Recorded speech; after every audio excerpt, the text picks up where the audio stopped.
So if you do not want to appear on the recording, just be sure to keep your video off, and it will be posted again to our YouTube page at AARP Colorado's YouTube channel. Thank you all for joining us today. This is managing staying scam safe in 2022, all about finances and fraud this morning. So before we get started, I just want to give a little brief overview about what AARP Elder Watch is. We are a 20-year partnership with the Colorado Attorney General's office. We do education and outreach across Colorado like this. We are also back in person in the community doing all sorts of presentations across the state. We have a volunteer staffed fraud victim support helpline. So if you or someone you know is a victim of a fraud or scam, or just has questions about whether or not something's legitimate, we are happy to help out. We have a peer-to-peer financial counseling program. We can pair you up with a trained volunteer in caregiving finances, finances after the loss of a loved one, or just budgeting and saving as a whole, and they can assist you in those areas. We also are available at 800-222-4444, option number 2.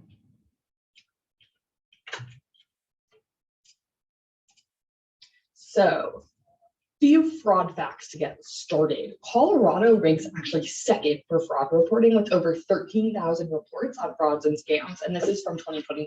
So lots of people reporting, but honestly, fraud is so underreported that that number probably doesn't even fully encompass all of the scams that are actually happening in the state. But this does average to about 236 fraud reports per every 100,000 people in Colorado. So lots of reporting, again, happening in the state. Total losses in Colorado reached up to $29.3 million with an average loss of $600. So lots of money being taken by lots of different people, right? And we can see that the average loss is not really that much, but we know $600 can be devastating if we're to suddenly lose it. The top reported scams in 2021 were imposter scams, ID theft, and online shopping. And we'll get into all of that right now. So our top 10 scams in 2021, imposter scams are right at the top. Then we have online shopping, private data security, and cyber threats. This is a new one on the list, actually. Healthcare scams, internet services, businesses and job opportunities, prize sweepstakes and lotteries, always makes the list every single year, telephone and mobile services, investments, and then travel, vacation, and timeshares. And so what I want to do is break down each of these scams and talk a little bit about how to recognize, refuse, and then report each of them. So imposter government and just imposter scams in general are going to be people pretending to be someone that they're not and posing as a legitimate government agency or business. So you might receive a alarming or threatening call from a government agency, a text message from a government agency that offers grant money. These are also very popular on social media and Facebook specifically. The IRS, Social Security, Medicare, the UN, they're not going to call you unsolicited. So if you receive a call from any government agency or a text message, now it's becoming more and more popular that these get sent out as texts, it is likely a scam. So hang up, report the message, block that caller or sender. You can block people from sending text messages to you. And if that's something that you've been seeing, that might be a good thing to do. Contact the agency directly yourself. So if you have business you need to do with Social Security, you call them. Don't wait for them to call you because they're probably not going to call. Also, do not give out personal identifying information over the phone or internet. Really, this should just happen in person or in in a room with someone that you trust. If you are filling out a form online that does include personal identifying information, just be sure you really know where that form is going to end up, and that is not going to end up in the hands of scammers. So if you do encounter one of these imposter government scams, you can report it to the FTC, the Federal Trade Commission, AARP Elder Watch, that's us, and then state and local authorities. So that can either be the police, district attorney, or attorney general, or even sometimes it's talking to the Office of the Inspector General for the Department of Insurance, right? So it depends really on what those imposters are pretending to be, and then we can direct you to the correct agency. Imposter business is going to look a lot like the imposter government, but these are going to be unsolicited calls, or a lot of times it's come in emails that claim you owe money to a business or utility, and if you do not pay right now, you'll be arrested or your account will be frozen. And so these oftentimes also come up as asking for payment to a business via a non-typical method of payment. So that's going to be your wire transfers, your gift cards, your prepaid debit cards, cash, or the big one now, cryptocurrency. If someone is asking you to pay for something in cryptocurrency and you are not exactly sure what that is going to be your first red flag of a scam. A business, Amazon is not going to take payment with a gift card or a wire transfer. Microsoft is also going to not take payment that way. They're going to use your typical means of payment, being a credit card or a debit card, something that has actual protections if a legitimate fraud or scam does happen, right? So imposter business scammers are going to want to get around that. And so that's why they ask for illegitimate payment methods like wire transfers or gift cards. Gift cards cannot be traced. Prepaid debit cards really can't be traced either. And getting cryptocurrency back is basically impossible. And we know cash is gone. So if someone is asking for these methods of payment, again, red flag. Hang up, report the message, block the caller or sender. Confirm independently if a business is trying to reach you. Log on to your account if you see an email from Amazon claiming that you've been overcharged $300. Go to Amazon.com, type in your account information, and then go to your account overview and check if that's true before clicking on anything in that email. And do not rely on caller ID to determine any sort of legitimacy, because scammers can pay very, very, very little amounts of money to get software that can make their phone numbers appear like anyone in the entire world, from the White House to Jeff Bezos. So just be vigilant when opening emails or even looking at picking up the phone, because it's really hard to know who's on the other side of the screen or who's on the line. Report again to the FTC, us, or directly to the business. A lot of times businesses do like to know that their name is being used in a way that they wouldn't normally appreciate. So that is also going to be key. The Better Business Bureau is also a good place to report these. A lot of times, if the company is not directly replying to you and you have been a victim of an imposter business scam, going to the Better Business Bureau sometimes does solicit a reply. ID theft has been huge over the past 2 years, especially with COVID. And these are going to be fraudulent charges on your credit card or unauthorized accounts open in your name, or the unauthorized use of any of your personal information. So a lot of times these are coming up as unemployment insurance notifications. There was a ring of scammers operating across the United States when COVID unemployment insurance came out.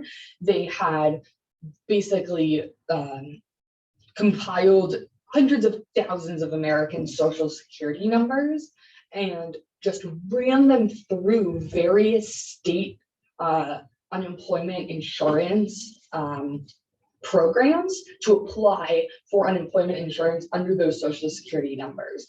And the states don't have, there's nothing flagging if a social security number is registered for unemployment insurance in New York and also registered for unemployment insurance in North Carolina. So whatever one it would ping, that's where the scammer would collect. These were very, very, very difficult to deal with because you could have unemployment being paid out in your name in 12 different states and not know until tax time. This is an identity theft, of course, that's going to show up on a credit report, but we'll talk about that too. Also, your information is likely out there. It might not be your full social security number, but some of your personal identifying information is on the internet because we've just seen so many data breaches among companies that are supposed to keep our information safeguarded and haven't been able to do so. It's on the dark web, probably. If you subscribe to, Norton, LifeLock, any of those, they'll probably tell you like, oh, your information's on the dark web. You can pay a certain amount of money to get off the dark web. Well, that's not a scam. It's really not possible to get your information off the dark web. We just know that it's out there and then go forward, protecting ourselves as best as we can, right? So we're going to want to keep personal and financial information as private as possible, no matter what, and monitor your accounts regularly. A lot of times people just spend money and don't really look at where the money is going. Don't really check their accounts often, especially if you have online banking. Check your account once every few days. Just make sure there's not random money disappearing. This will save you from potential identity theft or other fraud victimization. Also, check your annual credit report. If someone has applied for credit in your name and they've been successful at doing so, that is going to show up on your annual credit report. And then you can take the steps to get that fixed and try to rectify your identity. Stranger danger is real. Stranger danger is real. On the internet, it's still real. So take it seriously. Be sure that you just take every precaution when talking with people online, in person. If you wouldn't want someone sharing it about you, don't share it about someone else. That's also something I like to say. And then if this does happen and you need to report it, you're going to want to report it to the Federal Trade Commission. Report it to us, we'll get it to the Attorney General's office as well. Identitytheft.gov, that is going to make a identity theft report that you can use if somehow someone uses your identity in a nefarious way, and you have to prove that you are who you say you are and you've been a victim of identity theft. And then the Colorado Bureau of Investigation has a pretty robust identity theft hotline and guide for victim assistance. Phishing.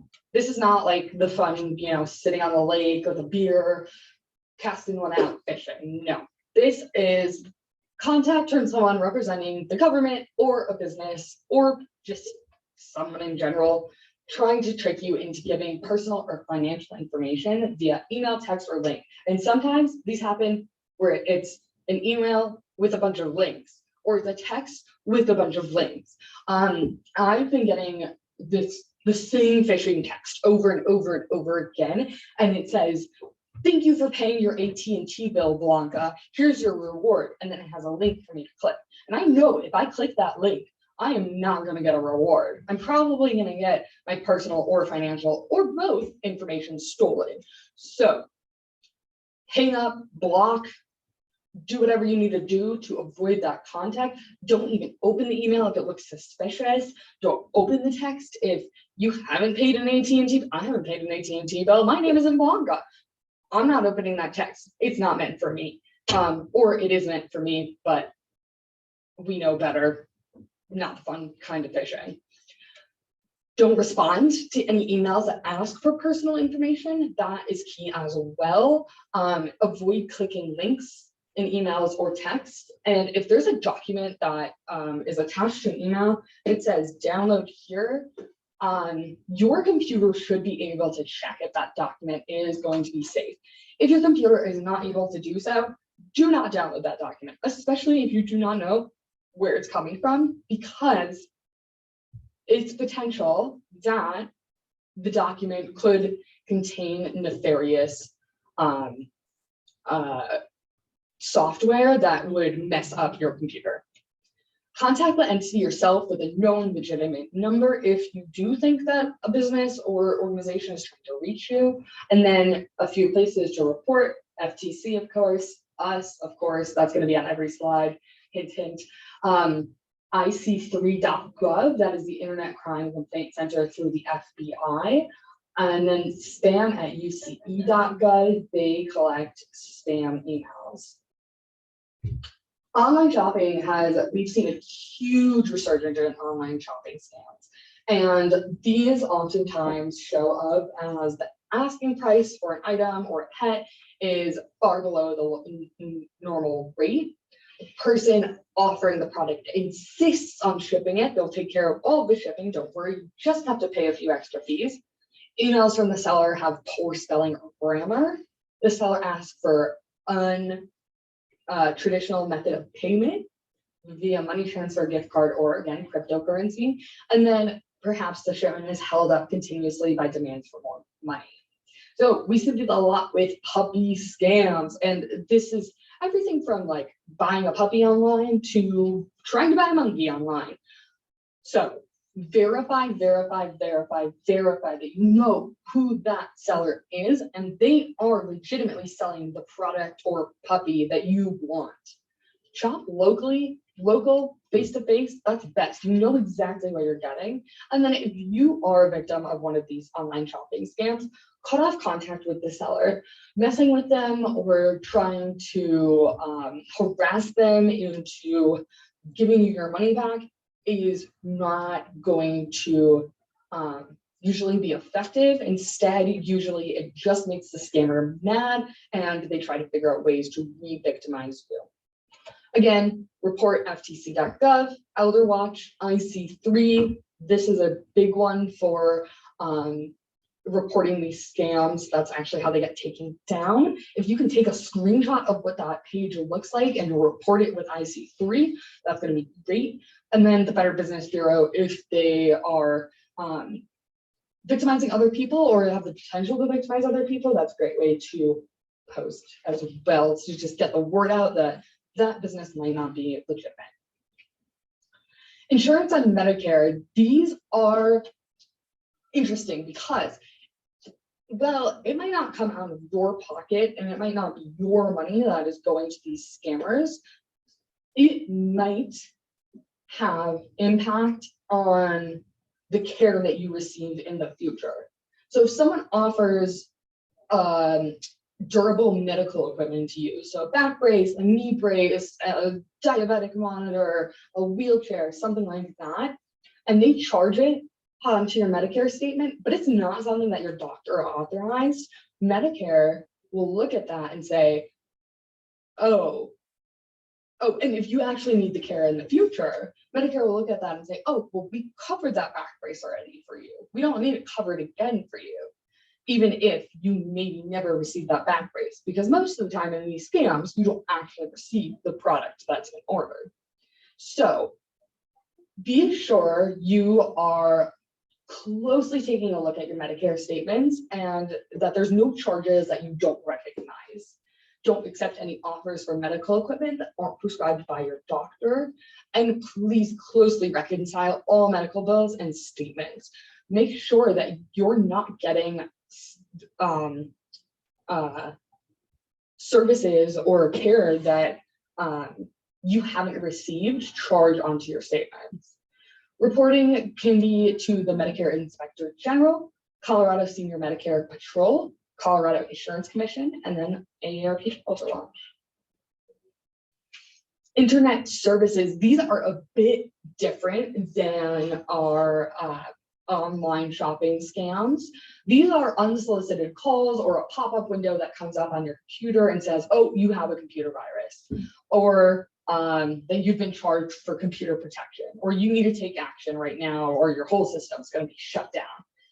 These can be really, really nefarious because the scammers will try, it will start with, that one pop-up window, but then the scammers will get into your computer and they will try to get all of your personal information and also drain your financial accounts. So if anyone is ever trying to get into your computer, or they are communicating with you through one of these pop-ups, shut down your computer and contact a trusted support service to assist with getting out of that. And also avoid contacting them back. So that's going to be huge. Do not make contact with the scammer. They're just going to try to get you to be a victim. Again, report to FTC, IC3, and us. Prizes and sweepstakes and lottery scams every single year are on the list. And the one thing I have to say is never, ever send money to receive money.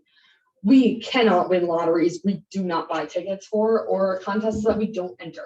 And foreign lotteries are illegal. So any sort of foreign lottery is automatically a scam.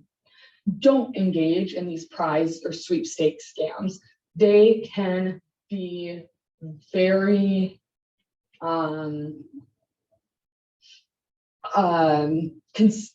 debilitating almost, because the scammers will continue to contact and try to suck all of your money out. So don't engage, throw away, or delete the digital offers that might come. Mail fraud can be reported to the USPS Inspector General. So if you're getting, hundreds of solicitations every single day from a sweepstakes scam, that can be reported there. Again, ic3.gov and the Federal Trade Commission. So telephone and mobile services, these have been popping up over the past year or so. I would say a little bit more. And this is when a cell phone account suddenly appears in your name, or your friends or family get phone calls from someone with your number and they claim to be you. You get a call from your own phone number, or you get a bill or a cellular service you did not use. So this can happen a few different ways. Phone numbers, when they are not connected to a phone, are just out in the world, and anyone can basically purchase that phone number and then use it. So sometimes scammers will interfere and purchase those phone numbers that they know are already registered to people, and they'll hijack that phone number basically. The other thing is they sometimes will copy the SIM card, so they'll copy the contents of the phone and then put it into a new phone and just have an exact copy of what you're doing on your phone. So there are a few different ways to protect yourself from these. Looking into an eSIM is one of those ways. I know Apple will set one up for you if you press a few buttons. Set a PIN on your cellular account. There should be some 4-digit code of some sort or a password that you have to provide before you can get access to account services. And then guard your personal information. Just be vigilant. Reporting will be to the Federal Trade Commission, the police department, your cell provider, and then you'll also likely want to do a fraud alert on your credit reports. That is through one of the 3 major credit bureaus, Equifax, TransUnion, or Experian. And that alert lasts for a year. It will let you know if someone is trying to apply for credit in your name. Investment scams. These are just a constant in the scam world. And this is when you're encouraged to pay a small amount that will reward you with a large payout. A lot of times they use fake statistics and testimonials that boast the return on the investment and exaggerate current events to make you want to buy right now. They usually also guarantee a return on investment, and that's automatically a red flag of a scam. We can never have a guaranteed return on an investment. We never know what's going to happen with that stock market. Be sure you do your research, do your homework before you make a final decision. And don't rush. Take a few deep breaths. They want you to rush. If it's a scam, they want you to rush. They want you to not think about what you're signing or what you're telling them. But don't rush. Slow down, consider the risk with the investment, and independently verify any claims that anyone selling you an investment is making. Report it to the Federal Trade Commission, us, ic3.gov if it happens online, and then the Securities and Exchange Commission as well. Lastly, we have travel, vacation, and timeshare scams, and these are huge. Oftentimes these show up as a free trip. Usually it's a free trip, but there's strings attached and it ends up being not free at all. Sites offering expedited visas or passport renewals are a lot of times how people are victimized in these scams. Vacation home rentals off unverified websites. Timeshare webinars. These are going to be any sort of solicitation to buy a timeshare. A lot of times they're called free lunch seminars, not free lunch after you sign away paperwork for $60,000. The only way to pay for these types of travel, vacation, or timeshare is via gift card, cryptocurrency, or wire transfer, which we know, red flag of scam. So research that deal before you make any final decisions. Again, for vacation rentals and specifically timeshares, they're going to want you to rush. They're going to want you to sign documents right there and then. You have the right to say no and refuse to sign anything, especially if you're just going to a free lunch. So don't sign any documents until they've been looked over thoroughly, and don't pay with wire transfers, gift cards, or cryptocurrency. Again, huge red flags. Report it to the FTC, us, IC3, and if they are a legitimate timeshare company or a vacation rental place, Better Business Bureau as well. A few other notable scams, we have our romance scams. A lot of times these start online, and you can't ever know who is on the other end. So just be very careful whenever you're communicating with someone online that they are who they say they are. Do your best to verify their identity. If you start talking to a new love interest and they start asking you for money in a few weeks or months, that's a red flag. Reverse Google search that picture that they're using on their profile. See if that picture that they're using has been used before. Very easy way to figure out if someone's really who they say they are. See, yes, scams. This is when, you pick up the phone and they ask you a question and you say yes, and supposedly they can record it. This scam is not actually a scam. You don't have to worry about it. But yes, you should not consent to anything over the phone without knowing exactly what you're consenting to. Free trial offers, these can be really, really annoying. So just be sure that if you're signing up for a free trial, there's not 55 payments of shipping and handling following that free trial. And then charitable giving. These pop up all the time. We've seen these a lot, especially with the war in Ukraine. Be sure that who you're giving to charitably is a legit charity. Charity Navigator is a great place to check. The Secretary of State for whatever state the charity is registered in, that's also another great place to check if that charity is legitimate or not. Okay. And we are out of time for today, but if you have any questions, please feel free to pop those in the chat and I'm happy to answer them really quickly. Otherwise, I hope you have a wonderful rest of your day. This again will be on the AARP Colorado YouTube channel. Thanks.